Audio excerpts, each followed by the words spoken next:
mampukan saya Tuhan. Karena firman Tuhan berkata, apa yang tidak sanggup engkau lakukan karena keterbatasanmu sebagai manusia, itu akan dilakukan oleh Allah di dalam dirimu. Kuncinya kita cuma mau, nanti Tuhan yang mampukan.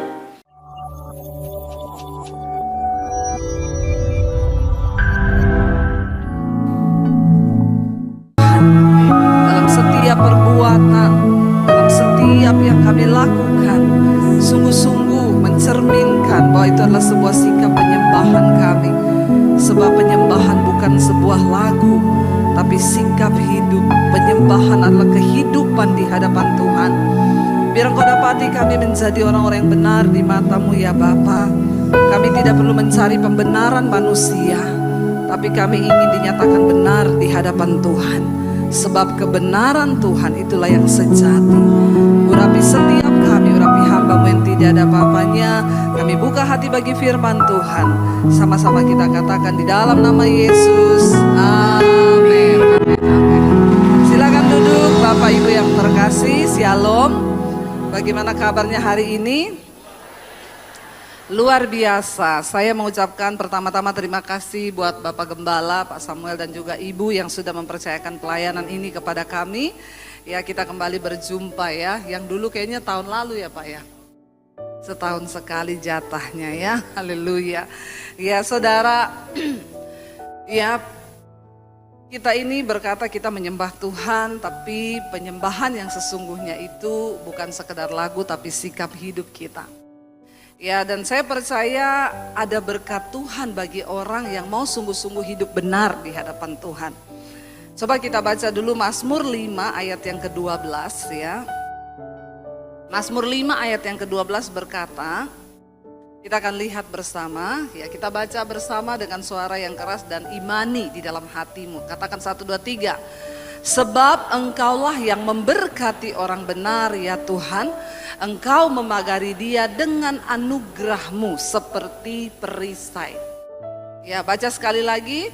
Sebab Engkaulah yang memberkati orang benar ya Tuhan, Engkau memagari dia dengan anugerah-Mu seperti perisai. Siapa yang mau diberkati Tuhan? Siapa yang mau hidupnya dipagari dengan anugerah? Luar biasa gak Bapak Ibu? Pagarnya bukan kawat duri. Kalau sekarang orang bangun rumah, pagarnya tinggi, tembok-tembok dikasih pecahan botol karena takut nanti maling masuk, orang jahat masuk. Itu pagar yang dibuat manusia. Tapi Alkitab berkata kalau kita menjadi orang benar, yang memagari kita adalah anugerah Tuhan. Kalau pagarnya tembok tinggi, kawat duri, dikasih pecahan botol, tetap masih bisa tembus maling enggak? Bisa, ya. Sekuat apapun kita berusaha memagari hidup kita, gak akan pernah bisa lolos dari yang namanya malapetaka atau apapun. Tetapi kalau Tuhan yang memagari hidup kita dengan anugerahnya, sebaliknya orang mau berbuat jahat sejahat apapun pada kita, maka berkat Tuhan menjadi milik kita. Tapi syaratnya di sana dikatakan, sebab Engkaulah yang memberkati orang benar. Syaratnya harus menjadi orang. Ayat ini ditulis oleh Daud ya. Saudara, Daud itu ya luar biasa. Saudara yang mengikuti mesbah doa, kita sedang membahas sekarang di Samuel tentang kisah hidup Daud. Ya, dan saya juga sangat diberkati. Selama hidup Daud ada dua musuh terbesar Daud. Bukan orang Filistin, bukan orang Amalek. Siapa musuh terbesar Daud di dalam hidupnya? Yang pertama adalah Raja Saul, Raja Israel sendiri.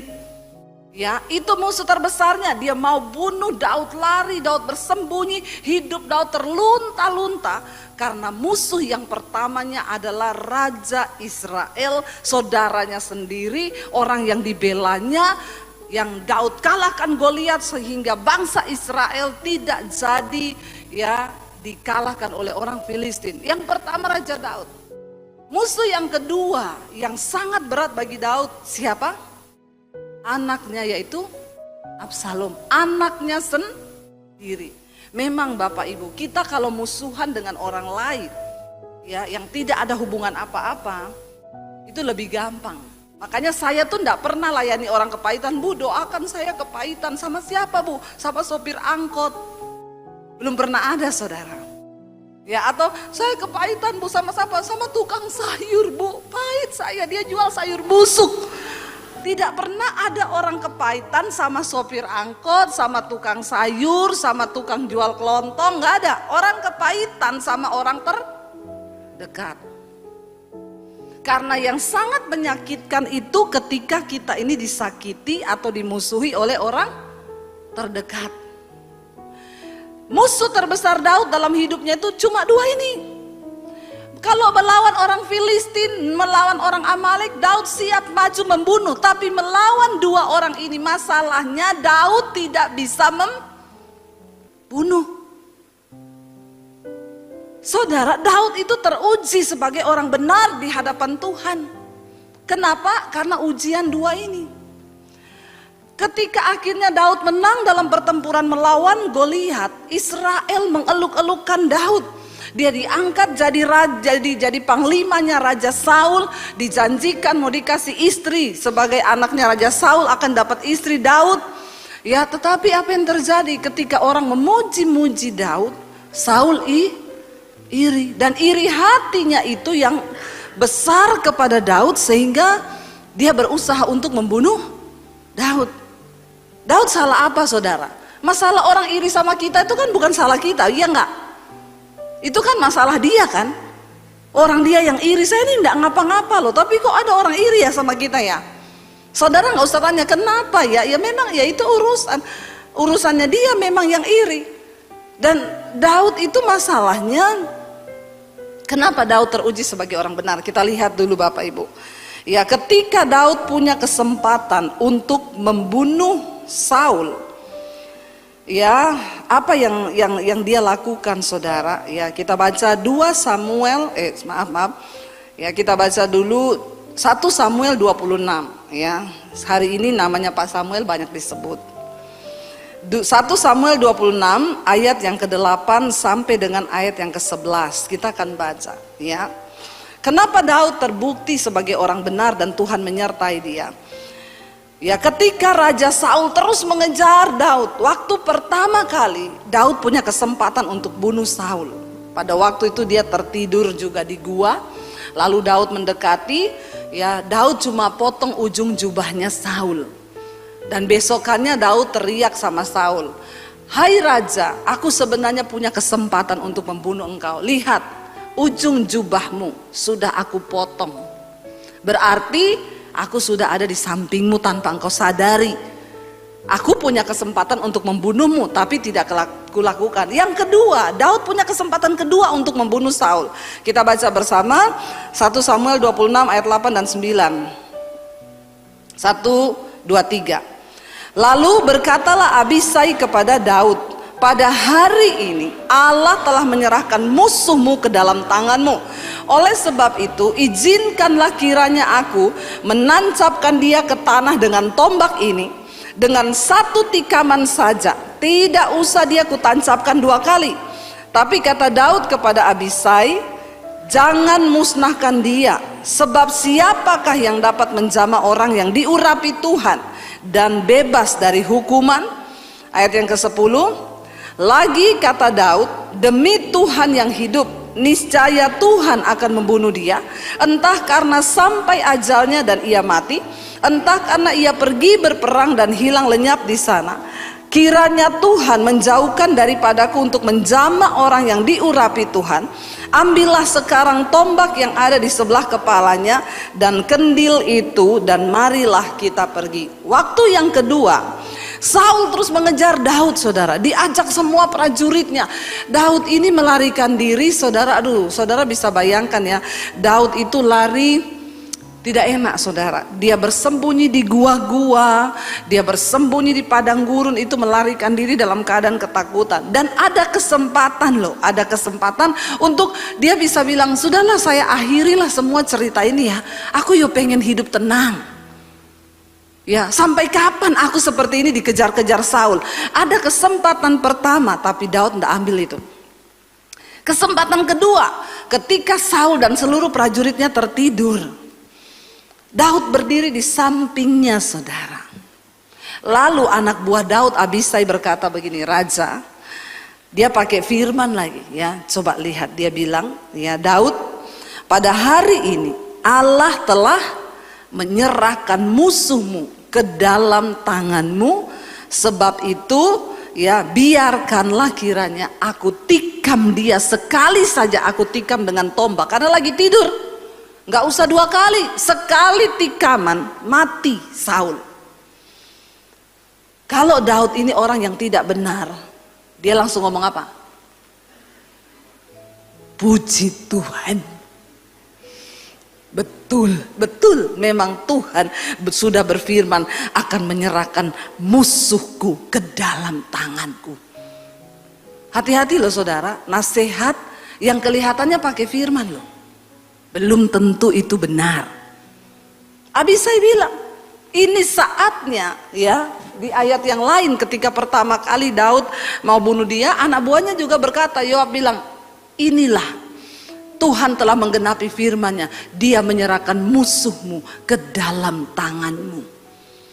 Tapi Daud bilang, jauhlah kiranya daripada hal itu.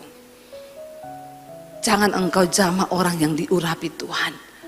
Daud sangat percaya bahwa Saul memang diangkat, dia diurapi Tuhan. Bahkan sekalipun urapan itu sudah tidak di atas kepala Saul, Alkitab berkata roh Tuhan telah mundur daripada Saul. Tapi Daud tidak mau mengotori tangannya. Dia berkata, kalau memang Saul mati, biarlah dia mati karena ajal, atau karena dia mati di medan perang. Tapi bukan tanganku yang akan membunuh Saul. Saudara, ini diperlukan satu sikap yang ya kadang-kadang kita ini sebagai orang Kristen, kita diizinkan Tuhan ada musuh ya. Lalu Alkitab berkata, berdoalah bagi musuhmu. Siapa di sini yang sudah pernah berdoa bagi musuhnya? Belum ada. Saya doakan biar ada musuh lagi loh. Ya, Tuhan itu izinkan kita ada musuh supaya kita belajar mempraktikkan firman, berdoa untuk musuh kita. Memang tidak gampang. Ya, tidak mudah saudara, tapi Tuhan izinkan seringkali perkara karena Dia ingin menguji hatimu. Apakah engkau itu benar di hadapan Tuhan atau tidak? Ya, jadi jangan ya, ada yang bilang saya berdoa Bu bagi musuh saya. Saya bilang, Tuhan, aku tidak mau membalas dia karena pembalasanmu lebih kejam Tuhan pasti. Kalau Tuhan yang balas, habis kau. Hati-hati Bapak Ibu. Ya, saya pernah mengalami kepahitan yang begitu luar biasa. Dan yang membuat saya pahit itu pendeta loh. Bukan Pak Haji, bukan orang yang tidak mengenal Yesus. Tapi memang musuh terbesar Daud orang yang terdekat. Ya, saya pahit sama pendeta tapi bukan Pak Samuel. Ya, kalau ini hati Bapak. Kalau yang sana hati Bapak tiri. Tapi Tuhan akan izinkan. Kenapa? Ya Tuhan izinkan. Saya pahit saudara, saya kecewa sama orang ini. Saya bilang, Tuhan, kenapa ada orang seperti ini? Pelayanan saya semua ditutup. Ya, singkat cerita kami nggak bisa bayar cicilan rumah. Saya bilang kita benar-benar kena kutuk sama pendeta itu. Tapi masa sih? Karena dia bilang, kamu coba-coba ya keluar dari pelayanan ini, saya tutup pintu berkatmu. Saudara, ya. Karena dia cukup punya kuasa dan lain sebagainya, dan benar pintu pelayanan saya tertutup. Sampai kita nggak bisa bayar cicilan rumah, saya dikejar debt kolektor, saya dipermalukan. Ya, pintu pagar rumah saya ditendang. Pendeta apa kamu nggak bayar utang? Coba kalau saudara jadi saya gimana? Makanya saudara, kalau ada jemaat sekarang datang ngomong, Bu, saya dikejar debt kolektor sudah berapa lama? 6 bulan, saya 2 tahun. Nggak usah kamu curhat sama saya tahu apa rasanya dikejar debt kolektor. Kamu jangan cari manusia, berlutut di kaki Tuhan. Amin. Jangan cari manusia. Waktu saya dikejar debt kolektor, pintu pagar saya ditendang, semua tetangga lihat, mereka tahu saya pendeta. Saudara, saya masuk di kamar, saya tanya, Tuhan, aku ini hamba-Mu loh. Apa yang terjadi dengan hidupku? Kenapa Tuhan bikin begini dan engkau diam saja Tuhan? Jawaban Tuhan cuma satu kata gini, kalau aku izinkan, lu mau apa? Dipermalukan? Kamu udah sama kayak aku. Yesus bilang, saya diludahi muka saya, menjadi tontonan di depan umum. Kamu kan belum diludahi kan mukamu? Saya nangis di situ saudara. Lalu saya pahit, saya nggak bisa berdoa. Tiap hari saya ingat sama mukanya dia. Orang itu kepahitan sama jatuh cinta sama. Ya, aku mau makan, ingat dia. Aku mau minum, ingat dia. Aku mau ingat dia. Ya, di toilet pun saudara ingat dia. Jadi saudara, ya sama, emosinya itu yang beda. Yang kalau jatuh cinta itu emosinya berbunga-bunga, tapi kalau kepahitan itu emosinya pahit. Saya nggak bisa berdoa, akhirnya juga jadi emosi. Benar nggak? Orang tuh kalau kepahitan tuh bawaannya mau marah, emosi. Istri nggak salah dimarahin, anak nggak salah dimarahin, karena kita nih lagi sakit jiwa. Jadi orang yang kepahitan tuh sama dengan orang sakit. Pastikan kanan kirimu tidak ada yang sakit jiwa. Kenapa? Karena dalam jiwa manusia itu ada pikiran, perasaan, dan kehendak. Saudara, saya lagi di dapur masak, ya. Saya lagi masak, saya itu kalau kepahitan ya kita ngulek sambel, cabe. Bayangkan mukanya dia di cabe itu, kita cabein. Rasa pedes kau, mampus. Bener loh, orang kepahitan begitu. Emosinya yang keluar tuh negatif terus. Tiba-tiba saya lagi di dapur, ya pikiran saya dipenuhi dengan kepahitan. Ada suara di hati saya, Roh Kudus ngomong gini, masuk ke kamar berdoa. Saya bilang, doa apa? Masuk ke kamar berdoa. Masih bagus kalau Roh Kudus masih bicara. Saya belajar taat, saya masuk ke kamar. Saya bilang, saya mau doa apa Tuhan? Ya, saya sudah doa apa? Kamu berdoa buat orang itu. Seperti yang Yesus perintahkan, lepaskan berkat bagi dia. Saya bilang enggak mungkin. Ini orang jahat, doa ngutuki dia iya Tuhan. Tapi doa untuk memberkati dia saya enggak bisa. Tapi Roh Kudus ngomong, tapi kamu harus lakukan itu. Enggak bisa saya Tuhan. Kalau kamu tidak mau melakukan, kamu enggak akan melihat berkatku. Saya nangis langsung. Saya bilang, Tuhan, kalau saya doakan Pak Haji atau orang lain yang berbuat jahat, ada ayatnya Tuhan, Bapak ampuni dia karena dia tidak tahu apa yang dia lakukan. Dia tidak tahu firman. Tapi kalau saya doakan pendeta, maka maaf saya harus merubah firman itu. Ampuni dia Tuhan, karena dia tahu tapi dia pura-pura tidak tahu apa yang dia lakukan. Hello saudara. Tapi Tuhan bilang kamu harus bisa. Tiba-tiba saya dapat penglihatan saudara, saya berdiri di dalam sebuah terowongan. Terowongan itu bentuknya badan saya, tapi hanya ada lebih beberapa senti. Tapi bentuknya badan saya, kepala saya, ukurannya saya, tapi ada lebih beberapa senti. Dan di depan itu ada sinar terang kemuliaan. Lalu Tuhan itu bilang, sebab sempitlah jalan yang menuju kepada kehidupan dan sedikit orang yang mau melaluinya. Tapi lebarlah jalan yang menuju kepada kebinasaan dan banyak orang yang memilihnya.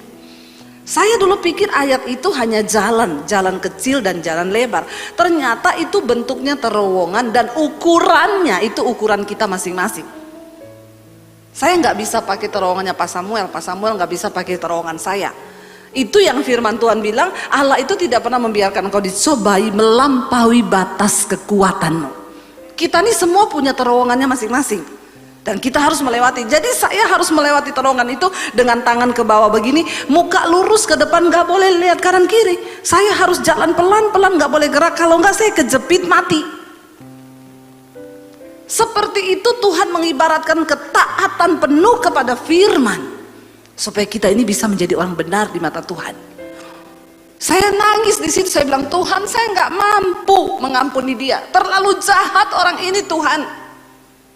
Tapi karena Engkau yang menyuruh, mampukan saya Tuhan. Karena firman Tuhan berkata, apa yang tidak sanggup Engkau lakukan karena keterbatasanmu sebagai manusia, itu akan dilakukan oleh Allah di dalam dirimu. Kuncinya kita cuma mau, nanti Tuhan yang mampukan. Jadi saya bilang, mampukan saya Tuhan, saya mau, tapi saya tidak mampu. Akhirnya saya mulai nangis di situ, bercucuran air mata, lalu saya mulai sebut namanya. Aku memberkati dia Tuhan. Mulai terjadi perubahan saudara, yang tadinya satu hari kan 24 jam. Satu hari 24 jam, hanya 24 jam, tapi saya ingat dia satu hari 50 kali. Berarti setiap setengah jam dia muncul di otak saya, dan iblis ngomong, jahat ya orang ini. Sebelum saya melepaskan pengampunan, saya bilang, iya jahat memang, dasar lu terkutuk kau. Tapi waktu saya sudah melepaskan pengampunan, dia muncul mukanya. Saya bilang, dalam nama Yesus, aku mengampuni engkau. Saudara, kita itu mengampuni bukan untuk kebaikan dia aja, untuk kebaikanmu, karena itu penawar racun kepahitan. Amin. Makanya Yesus berkata begitu. Akhirnya sehari 24 jam turun, sehari mulai cuma 30 sehari, akhirnya mulai jadi setiap hari saya terus kalau iblis ingetin dia. Iblis itu kerjaannya mengingatkan, apalagi yang buruk-buruk. Iblis ingetin, jahat ya orang ini ya, padahal dia pendeta loh, kenapa dia berbuat begitu sama kamu? Dulu saya bilang, dasar, pahit. Tapi ketika saya sudah lepaskan pengampunan, saya bilang, dalam nama Yesus aku lepaskan pengampunan. Dulu kalau ingat jengkel, sampai terakhir ingatnya sehari sekali tok. Dan ketika ingat dia, saya tersenyum. Terima kasih Tuhan, lewat dia aku bisa belajar tentang pengampunan. Amin saudara. Dan ketika saya lulus, apa yang terjadi? Rumah saya lunas, bukan cicil lagi per bulan. Lunas, Tuhan bikin mujizat. Sering kali berkat Tuhan itu terhalang karena kita ini nggak mau taat menjadi orang benar. Daud punya kesempatan untuk membunuh Saul, tapi dia tidak mau mengotori tangannya. Orang benar yang pertama, jaga hidupmu, jaga hatimu, jangan kotor di hadapan Tuhan. Kalau ada dosa hari ini, buang semua itu. Daud melakukan sebuah kesalahan besar dalam hidupnya. Ketika dia berselingkuh dengan istri Uria, yaitu Betseba, dan dia membunuh Uria di medan pertempuran. Tetapi dia hidup kemudian dalam penyesalan yang begitu luar biasa. Semua orang punya kesalahan. Terlalu sempurna Daud kalau dia nggak bikin salah. Dia bikin satu kesalahan tapi cukup itu, dan dia bayar semua harganya. Dan Daud lulus sebagai orang benar di hadapan Tuhan. Ya, jangan biarkan tanganmu cemar, jangan biarkan hatimu cemar, supaya engkau terbukti benar di hadapan Tuhan. Jangan cari pembenaran manusia, tapi cari pembenaran Tuhan. Jangan cari muka sama manusia, cari muka sama Tuhan, katakan. Kita cari muka sama manusia, kita kecewa. Tapi kalau kita cari muka sama Tuhan, ini aku loh Tuhan, biar engkau dapati aku benar, ubah hidupku. Tuhan yang menentukan kebenaran kita saudara. Gak usah dengar kata-kata orang, gak usah percaya pada omongan orang. Sebab Tuhan tahu siapa milik kepunyaannya. Tuhan tahu siapa milik kepunyaannya. Percuma kita mau pencitraan, kalau Tuhan lihat hidupmu tidak benar, ya maka bukan berkat yang engkau terima, tapi kutuk. Yang kedua saudara, akhirnya singkat cerita, ketika itu kita baca ya di sana, Daud akhirnya berkata biar dia mati karena pedang. Akhirnya Daud berteriak dari lembah ke lembah, dia bilang, Saul ya bangun. Dia bilang, aku membawa tombak dan lembingmu. Artinya apa? Hari ini nyawamu berharga di mataku. Aku tidak membunuh engkau. Lalu Saul menjadi sadar dan berkata, aku telah berdosa di hadapan Allah. Biarlah Tuhan mengampuni aku, tapi mulai hari ini, kata Saul, aku tidak lagi akan mengejar dan membunuh engkau. Karena 2 kali sudah aku berhutang nyawa kepadamu. Akhirnya Saul pergi, saudara tahu kisahnya. Lalu Saul diserbu oleh orang Filistin dan Saul mati bunuh diri. Dia letakkan pedangnya di tanah. Dia suruh anak buahnya Abner untuk bunuh aku. Karena Israel terpukul kalah oleh orang Filistin. Dia bilang, aku tidak mau ditangkap oleh orang Filistin. Mereka pasti akan menyiksaku. Bunuh aku dengan pedangku. Tolong bunuh aku. Prajuritnya tidak mau. Dia bilang, raja, jauhlah dari tanganku untuk membunuh engkau, rajaku. Tolong bunuh aku. Tapi prajuritnya gak mau. Lalu Saul menancapkan tombaknya, pedangnya di tanah. Lalu dia menjatuhkan diri di atas pedangnya sendiri. Dan dia mati. Tidak usah kita yang berperang. Jangan kotori tanganmu. Sejahat apapun orang kepada kita, duduk di kaki Tuhan. Amin saudara. Maka Tuhan akan bela. Pastikan hatimu tidak tercemar. Pastikan tanganmu tidak tercemar. Lalu ketika akhirnya Saul mati, Daud duduk di kursi kepemerintahan. Dia diangkat Tuhan menjadi raja. Dia berkuasa atas Israel. Apa yang Daud lakukan sehingga dia terbukti benar di hadapan Tuhan, saudara? Ya, kita lihat ya, ketika Daud akhirnya diangkat oleh Tuhan menjadi raja, dia tidak ya membalas lagi Saul. Bahkan ketika Saul hidup pun ya, Daud tidak pernah berniat untuk membunuh Saul. Yang kedua, saudara, kita baca bersama 2 Samuel pasal yang ke-9. Waktu Daud sudah menjadi raja ya. Waktu Daud sudah menjadi raja, Daud melakukan ini, saudara. Mari kita lihat ya, supaya engkau terbukti benar di hadapan Tuhan. 2 Samuel pasal yang ke-9 ayat yang pertama mulai. Waktu Daud sudah menjadi raja, dia berkata begini, baca bersama. Berkatalah Daud, masih adakah orang yang tinggal dari keluarga Saul? Maka aku akan menunjukkan kasihku kepadanya oleh karena Yonatan. Daud ingat kepada Yonatan anak Saul ya. Lalu ayat yang berikutnya kita lihat bersama, ayat yang kedua. Adapun keluarga Saul mempunyai seorang hamba yang bernama Siba. Ia dipanggil menghadap Daud. Lalu raja bertanya kepadanya, engkaukah Siba? Jawabnya, hamba tuanku. Ayat yang ketiga. Kemudian berkatalah raja, tidak adakah lagi orang yang tinggal dari keluarga Saul? Aku hendak menunjukkan kepadanya kasih yang dari Allah. Lalu berkatalah Siba kepada raja, masih ada seorang anak laki-laki Yonatan yang cacat kakinya. Ayat yang keempat, tanya raja kepadanya, di manakah ia? Jawab Siba kepada raja, dia ada di rumah Makir bin Amiel. Ayat yang kelima. Ya, sesudah itu Raja Daud menyuruh mengambil dia dari rumah Makir bin Amiel dari Lodebar. Ayat yang keenam. Dan Mephiboset bin Yonatan bin Saul masuk menghadap Daud. Ia sujud dan menyembah. Kata Daud, Mephiboset, jawabnya, inilah hamba tuanku. Ayat yang ketujuh. Kemudian berkatalah Daud kepadanya, janganlah takut, sebab aku pasti akan menunjukkan kasihku kepadamu oleh karena Yonatan ayahmu, dan aku akan mengembalikan kepadamu segala ladang Saul nenekmu, dan engkau akan tetap makan sehidangan dengan aku. Bapak Ibu, kenapa Daud itu akhirnya terbukti benar waktu dia sudah duduk di kursi kepemerintahan raja? Ya, dia tidak ada sedikit pun niat jahat terhadap keturunan Saul. Dia panggil orang cari tahu, masih ada nggak keturunannya Raja Saul? Aku ingin menunjukkan kasih yang dari Allah. Akhirnya ditemukanlah satu yang namanya Mephiboset, ini anaknya Yonatan, dia cacat kakinya. Ya, lalu akhirnya saudara dia panggil Mephiboset datang ke istananya, dan Alkitab dengan jelas berkata Daud mengembalikan segala tanah-tanah milik Raja Saul. Semua kebun anggurnya, semua harta milik Saul dikembalikan kepada Mephiboset. Dan dia hidup bahagia dengan keluarganya. Bahkan Daud berkata, mulai hari ini engkau akan tetap makan sehidangan dengan aku. Wow Bapak Ibu, banyak orang ketika disakiti, kepahitannya itu 7 turunan.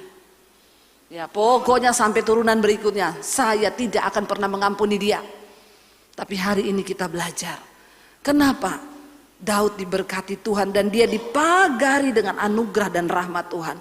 Kalau saudara mau melihat hidupmu dipagari oleh anugerah Tuhan, ya jangan pernah balas jahat dengan jahat, tapi kalahkanlah kejahatan dengan kebaikan.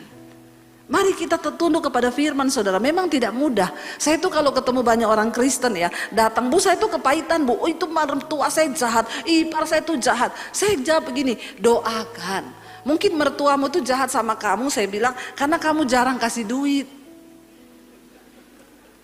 Coba kalau dia makin jahat, kamu makin sayang, kirimin makanan, kirimin roti, tapi jangan kasih sianida. Ya, kirimin dia, kasih duit. Saya percaya tidak ada kejahatan yang bisa kalah dengan kejahatan. Tapi karena kejahatan hanya bisa dikalahkan dengan, kalau dia jahat sama kamu itu artinya kamu kurang berbuat baik sama dia. Tidak ada amin. Tapi orang Kristen tuh ya kalau dinasihatin begitu Pak, jawabannya gini, enak aja, ibu ndak rasa. Saya bilang, kamu itu telepon saya untuk apa? Minta nasihat firman kan? Saya kasih di nasihat firman. Ya iya tapi kan karena ibu ndak rasa, ya sudah kamu minta nasihat sama dukun sana. Heran ya, dikasih nasihat sesuai firman dibantah saudara. Dibantah habis. Ibu sih ndak rasa jahatnya mertua saya. Coba kalau ibu punya mertua kayak gitu, saya nggak tahu itu lagi bagaimana. Ya Allah subhanallah. Saya jadi bingung ya. Orang-orang Kristen tuh datang, bu suami saya tuh jahat, selingkuh gini. Ibu berdoa. Saya cuma bisa nasihati ibu berdoa. Enak aja berdoa. Saya sudah berdoa bu, 10 tahun saya berdoa buat suami saya. Ya tetap berdoa sampai ibu melihat jawabannya. Ya karena ibu kan gak rasa jahatnya suami saya. Kalau udah gitu saya jawab, siapa yang suruh kau kawin? Syukur. Emang saya suruh kau kawin sama dia? Pusing saudara, nasehatin orang Kristen dikasih firman, tidak terima. Lah terus ibu mau saya nasihatin apa ibu? Cerai saja. Terus ibu bilang yes. Saudara, firman itu berkuasa. Cuma sayang banyak orang yang tidak percaya dan akhirnya tuh mereka tidak mau melakukan. Kenapa? Karena memang melakukan firman itu harus mengalahkan kedagingan. Ya, banyak orang bercerai kan gara-gara mertua. Ya saya cerai sama suami saya bu, kenapa? Terlalu banyak campur tangan mertua. Saya bilang sebenarnya Tuhan mau bentuk kamu lewat mertuamu loh. Kenapa kamu kalah memilih perceraian? Ya harusnya kamu berbuat baik sama mertuamu. Dia jahat kasih duit. Amin. Aminnya tuh kok kayak berat ya. Jangan-jangan ngomong juga, ibu nggak tahu mertua saya. Ya udah beli tanaman ada yang lamanya lidah mertua. Itu kayak pedang, taruh di rumahmu. Kalau mertuamu datang bilang, bu ini tanaman namanya apa? Lidah mertua. Terus itu maumu maksudnya. Saudara, ya kita belajar kenapa Daud itu memang menjadi orang benar tuh tidak mudah. Tapi berkatnya itu luar biasa. Masalahnya orang Kristen tuh semua mau berkatnya. Tadi tak tanya, siapa yang mau diberkati Tuhan? Angkat tangan. Siapa yang mau hidupnya dipagari oleh anugerah? Semua angkat tangan. Begitu tanya, siapa yang mau mengampuni mertua? Saudara, ya inilah kehidupan. Semua yang terjadi di hidup kita itu adalah sebagai pembelajaran. Supaya kita ini semakin hari semakin. Saya ini sudah mengalami semua proses itu. Ya, dan saya tetap menjalani, saya tetap berbuat baik. Dulu orang yang fitnah saya, orang yang kasar sama saya. Sekarang saya yang sekolahin anaknya. Tidak apa-apa. Supaya engkau terbukti benar di mata Tuhan. Amin. Supaya hidupmu dipagari oleh anugerah. Aduh saudara itu belum merasa hidup dipagari oleh anugerah. Saya itu udah rasa saudara. Ya, saya sudah rasa. Saya kemana-mana tuh ke luar negeri saudara. Nggak pengen naik bisnis kelas. Diundang pun saya bilang beli ekonomi aja ya pak. Tiba-tiba ada orang tanya, ibu tanggal sekian sampai sekian kemana? Oh saya nggak bisa pak, saya ke Sydney. Oh ibu ke Sydney? Iya, udah dapat tiket? Sudah. Visa sudah punya? Belum. Sini saya urusin visanya. Saya nggak datang, saya nggak ngurus, cuma minta kirim paspor, udah jadi dikirim bu. Visa Australia sudah keluar ya. Loh, saya tanda tangannya di mana? Sudah, lobi-lobi sorga. Amin. Itu orang kalau hidupnya dipagari anugerah tuh saudara, jangan iri sama saya, jangan iri.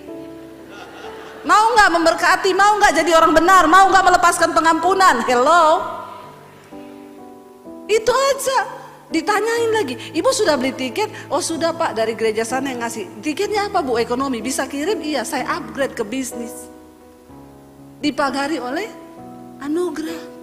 Saya bilang enggak usah pak, saya naik ekonomi aja cukup bu. Tubuh ibu itu bait Allah. Haleluya saudara. Saya nggak mikir loh, Tuhan kirim, orang lain mikir loh. Iya nggak? Kita nggak pernah mikir saudara. Tapi Tuhan tuh ajaib. Hidup dipagari oleh anugerah tuh begitu.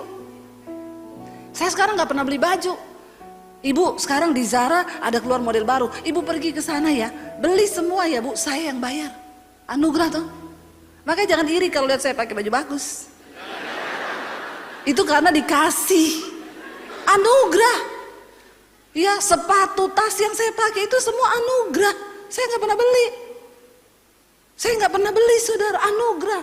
Mana mau saya beli sepatu gini 15 juta, ini 15 juta ini. Tapi bukan saya yang beli, bukan saya.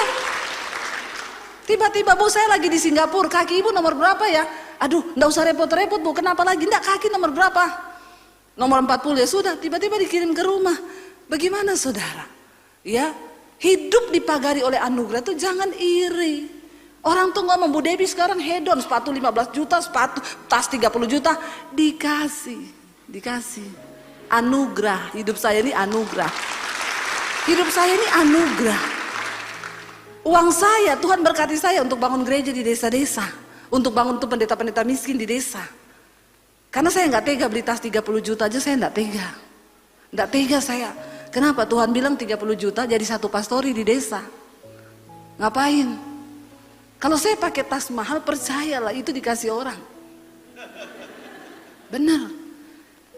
Itu namanya hidup dipagari oleh, makanya orang enak banget ya bu. Iya, saya mau jalan-jalan ke Bali aja. Ibu sudah punya hotel mau ke Bali? Ya gampang lah, nanti di sana saya booking sendiri. Udah ya bu, saya udah bookingkan. Mulia. Nggak main-main loh saudara. Kita tuh berjalan, hidup dipagari oleh anugerah tuh terjadi. Semua orang kepengen itu, tapi mau ndak engkau melakukan firman? Ketika engkau disakiti, lepaskan pengampunan. Ketika engkau punya kesempatan untuk balas, engkau ndak balas. Lalu yang terakhir, kenapa Daud itu dianggap berkenan di hadapan Tuhan? Saudara, ketika Saul sudah mati, Daud menjadi raja, dia melahirkan anak. Anaknya ini Absalom, memberontak terhadap dia, pengen bunuh dia. Dia lari lagi dari kerajaannya. Bisa nggak sebagai raja dia bilang bunuh tuh anak saya, kurang ajar, bisa kan? Itulah yang membuat Daud itu musuh terbesarnya itu lagi Absalom. Kenapa? Dia nggak sanggup membunuh darah dagingnya sendiri. Daud memilih ngalah, dia keluar dari istana, mereka melarikan di padang gurun, mereka menyeberangi sungai dengan para prajuritnya. Para prajuritnya juga gondok, nih Daud ya, kebangetannya, bisa kan dia bunuh anaknya satu itu tok. Tapi Daud tidak melakukan itu, dia lari. Ketika dia lagi dalam pelarian dari Absalom anaknya saudara, lihat baca bersama, dia ketemu sama satu orang yang juga masih Saul ya, kita lihat di sini 2 Samuel pasal yang ke-16. 2 Samuel pasal 16 kita baca bersama. Mulai ayat yang pertama. Kita baca, ketika ini dia lari dari Absalom nih ya. Ketika Daud baru saja melewati puncak, datanglah Siba, hamba Mefiboset mendapatkan dia, membawa sepasang keledai dan muatan 200 ketul, 100 kue. Kita lewati aja ya, kayaknya ayat yang kelima kayaknya. Ya 2 Samuel kita lihat ya, ayat yang kita lompat ayat yang kelima. Ketika raja telah sampai, keluarlah dari sana seorang dari kaum keluarga Saul, ya kaum keluarga jauhnya Saul. Ia bernama siapa? Simei, ya bin Gera. Lalu dikatakan di sana sambil mendekati raja, ia terus-menerus mengutuk Daud. Ya ini saudaranya Saul, ya. Dia terus mengutuki Daud. Coba kita baca ayat yang ke-6. Daud dan semua pegawai raja Daud dilemparinya dengan batu, walaupun segenap tentara dan semua pahlawan berjalan di kiri kanannya. Ayat yang ketujuh, beginilah perkataan Simei pada waktu ia mengutuk, enyahlah, enyahlah engkau penumpah darah orang Dursila. Dia maki-maki Daud, saudara. Ayat 8, ya, Tuhan telah membalas kepadamu segala darah keluarga Saul yang engkau gantikan menjadi raja. Tuhan telah menyerahkan kedudukan raja kepada anakmu Absalom. Sesungguhnya engkau sekarang dirudung malang karena engkau seorang penumpah darah. Daud dalam keadaan stres, dia lagi lari dari anaknya Absalom, ketemu orang maki-maki.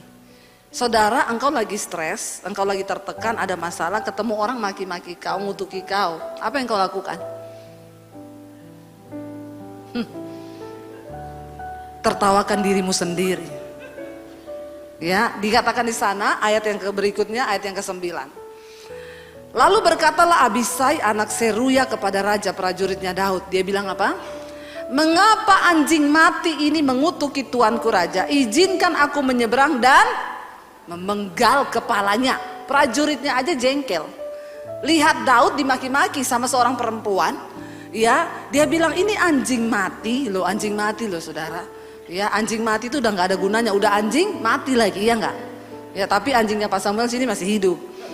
Jadi masih berguna. Saya turun dari mobil disambut, wik, ya, masih hidup, masih berguna anjing kalau masih hidup. Tapi anjing sudah mati tidak berguna, udah anjing mati lagi. Dia bilang, mengapa anjing mati ini mengutuki tuanku raja? Izinkan aku menyeberang, tak penggal kepalanya. Daud sebagai raja waktu itu bisa nggak ngomong, iya penggal aja, kurang ngajar, aku udah stres begini dikejar anakku Absalom, dia lagi maki-maki kita. Apa yang Daud katakan, saudara? Ayat yang ke-10 baca bersama.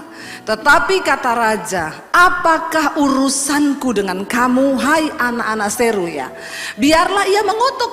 Sebab apabila Tuhan berfirman kepadanya, kutukilah Daud, siapakah yang akan bertanya, mengapa engkau berbuat demikian? Daud jawab kepada anak Seruya, dia bilang apa? Apa urusannya denganmu? Kalau Tuhan yang memang menyuruh dia mengutuki aku, terus aku bisa buat apa? Kalau memang Tuhan yang berfirman kepadanya, kutukilah Daud, siapa yang akan bertanya mengapa engkau berbuat demikian? Daud sangat percaya semua yang terjadi dalam hidupnya itu dalam kendali Tuhan. Jadi hari ini kalau saudara lagi dikutuki orang, bilang aja, ya siapa tahu memang Tuhan yang suruh dia mengutuki aku. Bagianku hari ini menjaga hatiku, menjaga sikapku, agar aku tetap kedapatan benar di hadapan Tuhan. Tapi kita kan main ya, ketemu orang maki-maki kita, belum tahu dia. Belum tahu ya kamu. Kamu kenal nggak sama bapak saya? Kagak. Oh ya udah, kenalan dulu. Kita kan suka begitu. Daud, anak buahnya bisa. Daud langsung ngomong, iya menyeberang sana, penggal saja kepalanya. Ini orang gak menghormati raja. Sering kali Tuhan akan izinkan kita direndahkan. Sering kali Tuhan akan izinkan hal-hal yang pahit menimpa kita. Tapi ingat, semua yang terjadi di hidupku itu adalah seizin Tuhan. Amin. Ya, makanya saya dulu waktu dipermalukan, saya ditelepon pengacara, Bu, saya tuntut itu pendeta ya. Dia sudah mencemarkan nama baik ibu, diumumin di multimedia. Saya tuntut ya Bu, ibu ndak usah bayar saya. Saya bilang ndak usah Pak, biar dia berurusan dengan Tuhan. Kalau Tuhan yang mengizinkan itu semua terjadi, saya percaya Pak, semua yang terjadi di izin Tuhan dalam hidup saya itu seizin Tuhan. Kita mau apa kalau Tuhan yang izinkan? Engkau mau marah?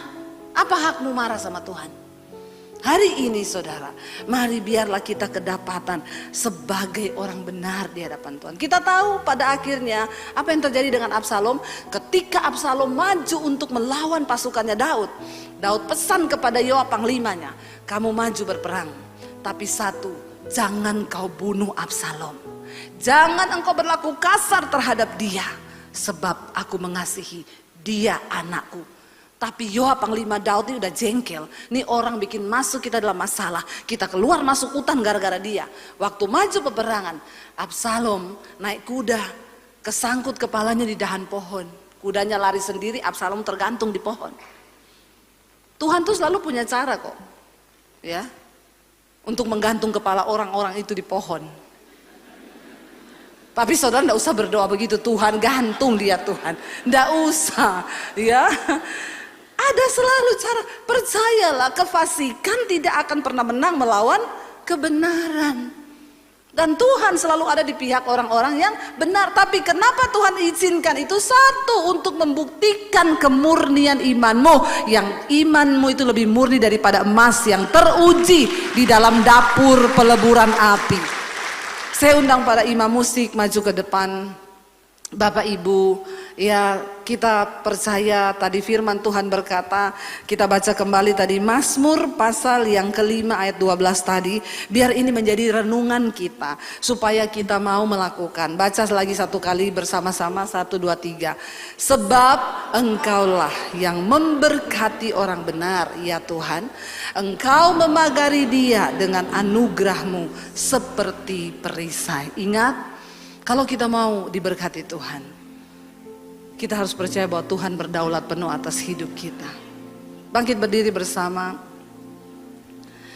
Engkaulah Tuhan, Engkaulah Raja. Bilang pada Tuhan, berdaulat atas hidupku, ku berserah penuh. Engkaulah Tuhan, Engkaulah Tuhan, Engkaulah Raja.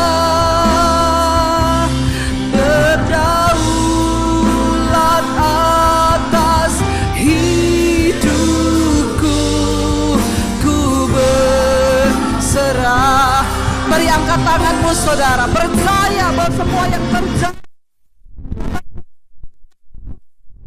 Engkaulah Raja kami Tuhan, Engkaulah, yes, katakan Tuhan, aku percaya Engkau berdaulat, amin, atas hidupku, ku berserah. Mari tutup matamu di dalam hadirat Tuhan. Percayalah apapun yang sedang kau alami hari ini itu seizin Tuhan. Tetaplah berespon dengan benar. Tetaplah percaya bahwa Tuhan yang berdaulat atas hidup kita. Tidak lama lagi saudara, Dia hanya mau melihat kesetiaanmu. Sebab cepat atau lambatnya doamu dijawab itu hanya tergantung dari ketaatanmu yang penuh kepada firman Tuhan. Bilang, Tuhan jagai hatiku supaya tidak tercemar. Jagai hidup kami supaya tidak ada tercemar oleh dosa apapun.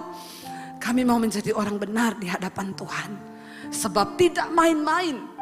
Firman-Mu berkata Tuhan memberkati orang benar. Dan membagari hidup kita dengan anugerah dan perisai. Tuhan mau engkau mengalami anugerahnya dalam hidupmu. Tapi seringkali dosa yang menjadi penghalang Tuhan bekerja. Hari ini nyatakan imanmu di hadapan Tuhan. Saudara, terima kasih sudah menyaksikan channel saya. Dan saya berharap semua khotbah-khotbah saya menjadi berkat. Jangan lupa subscribe channel hanya di Debbie Basjir TV. Ya, bukan yang lain. Catat Debbie Basjir TV.